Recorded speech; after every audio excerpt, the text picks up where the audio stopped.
ভাই ভাই প্রথমবারের মতো পিএসএল খেলতে যাচ্ছেন, মানে কতটা ভালো লাগা কাজ করতেছে? আলহামদুলিল্লাহ ভালো লাগতেছে। প্রথমবার যেহেতু বিদেশে কোনো একটা ফ্র্যাঞ্চাইজি লিগ খেলতে যাচ্ছি, অবশ্যই এটা নতুন এক্সপিরিয়েন্স, তো চেষ্টা করবো কিছু শেখার। ভাই আপনার লক্ষ্যটা কি আসলে, পিএসএল এ কি করতে চান? যে আসলে লক্ষ্য আগে থেকে টার্গেট করি না, জাস্ট চেষ্টা করি ম্যাচ বাই ম্যাচ ভালো কিছু করার চেষ্টা করি।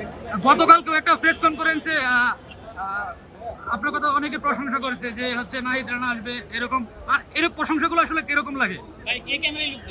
আসলে প্রশংসাগুলো আমি যতবারই কম দেখি, কারণ প্রশংসা হচ্ছে মানুষকে মানুষের ভিতরে স্যাটিসফাই করতে, সেই সব জিনিস আমি যত পারি কম দেখি। আর দেশবাসীর কাছে কি বলবেন? দেশবাসীর কাছে একটাই চাইবো, যাতে তারা আমার জন্য দোয়া করে, যাতে আমি সুস্থ থাকি। বাবর আজমের সাথে আপনার তো দেবপুর বাবুর সাথে দলেই খেলবে, তার কাছ থেকে কি কিছু শুনতে চান বা কি?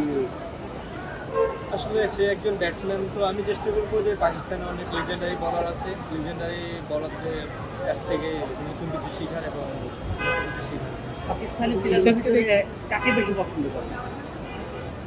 আসলে পছন্দ তো সবারই, তবে বাবর আজম ব্যাটসম্যান। ভাই আপনার টিমের মধ্যে আলজারি জোসেফের সাথে আপনার একটা কম্পিটিশন চলবে, মানে ধারণা করা যাচ্ছে, মানে আপনি কতটুকু তৈরি? আসলে আমি নিজে কারোর সাথে কম্পারিজন করি না, নিজের সাথে নিজে ইয়ে করার চেষ্টা করি। ওকে, থ্যাংক ইউ ভাই।